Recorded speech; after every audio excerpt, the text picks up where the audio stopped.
Praise the lord.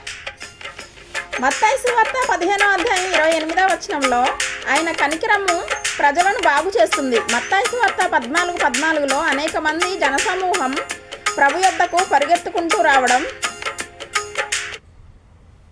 గమనించి ఆయన వారి మీద పడ్డారంట.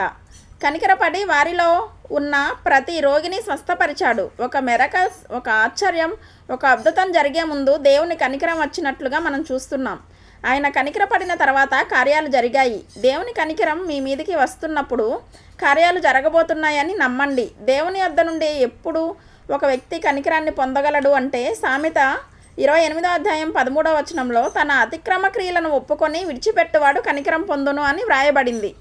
మిరకల్స్ కావాలి, ఆశ్చర్యాలు జరగాలి, అద్భుతాలు జరగాలి అని అడిగేవారు ప్రతి ఒక్కరూ కూడా మీ అతిక్రమాలు ఒప్పుకున్నారా? దేవుని దగ్గర ఒప్పుకోకపోతే సమయం తీసుకొని ఒప్పుకోండి.